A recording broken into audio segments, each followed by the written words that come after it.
ঢাকা থেকে লন্ডনে ফিরছেন বিএনপির ভারপ্রাপ্ত চেয়ারম্যান তারেক রহমানের স্ত্রী ডাক্তার জুবাইদা রহমান। 25শে ডিসেম্বর সপরিবারে বাংলাদেশ ফেরার লক্ষ্যেই তার এবারের যাত্রা। আগামী 24শে ডিসেম্বর তারেক রহমান, জুবাইদা রহমান এবং জাইমা রহমান বাংলাদেশের উদ্দেশ্যে লন্ডন ছাড়বেন। আরও জানাচ্ছেন মাহিলা ইসলাম।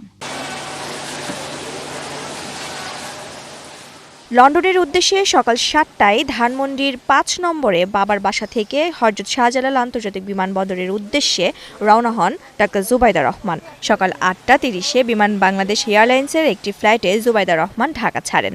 লন্ডন সময় বিকেল নাগাদ তিনি হিথ্রো বিমানবন্দরে পৌঁছাবেন।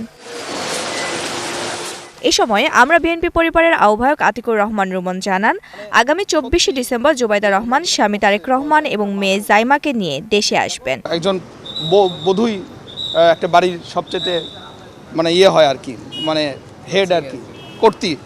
উনি যদি ফেরার টাইমে না থাকেন তাহলে টুকিটাকি জিনিসপত্র এগুলো তো আর বাড়ির কর্তা পাবে না, তাই না?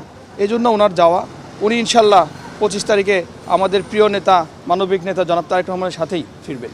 রুমন আরও জানান, তারেক রহমান আপাতত সপরিবারে গুলশানের বাসভবন ফিরোজায় থাকবেন। ওনার নিজস্ব কোনো বাড়ি নাই, কিন্তু যে বাড়িটা ওনার জন্য প্রস্তুত করা হচ্ছে সেটার কাজ যদি শেষ না হয় তাহলে ফিরোজায় ওনার মা অসুস্থ হওয়ার আগেই 2-3টা রুম রেডি করে রেখেছেন।